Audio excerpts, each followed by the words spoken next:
Hello everyone, in this video I'm going to show you how to download YouTube banner template in Canva. So for you to download YouTube banner template, you have to search for this particular template in Canva. So it depends on you if you want just ordinary Canva template or you want a YouTube banner. So I'm going to go for a YouTube banner, then I'll show you how you can download it. So let's say you want something like this for your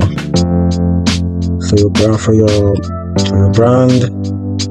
So okay, good.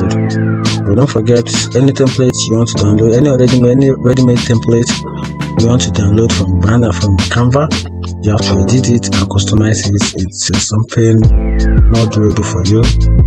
So let's see this particular one. Good. So I'm just going to do some light editing. So I don't want this because this is not my image.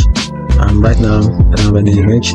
But if you have image, if you have image, you can move in.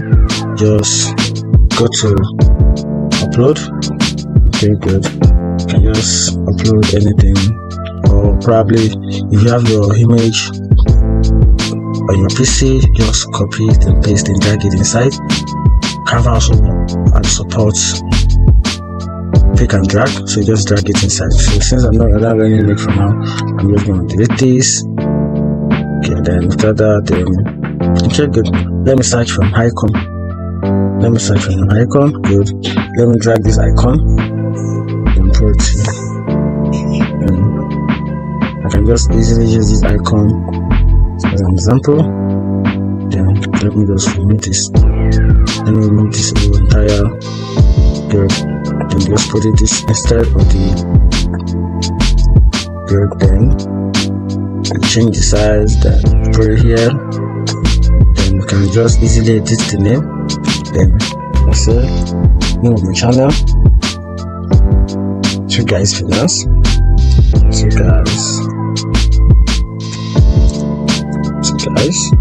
Good. Then if you want to change the color, you want to add color, just come here, then add the color black, then just let's say I want to make it something red.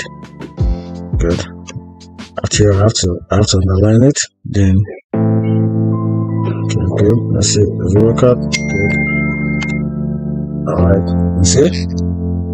Then I think it's okay like this. It's kind of better than the already made Canva template we pick. So once you're done with the whole customized part of the template, then come down here and click on this share button. Then you click on download. Then you click on download button. You can see it down here. You can see, and that is how. And you can also customize. You can also customize the name. You can change the name for this. That will be before you download. Once you add the name of the template, you can add the name here. You can change it. Raise the one we have there. Then change it to what you want. After that, then you download.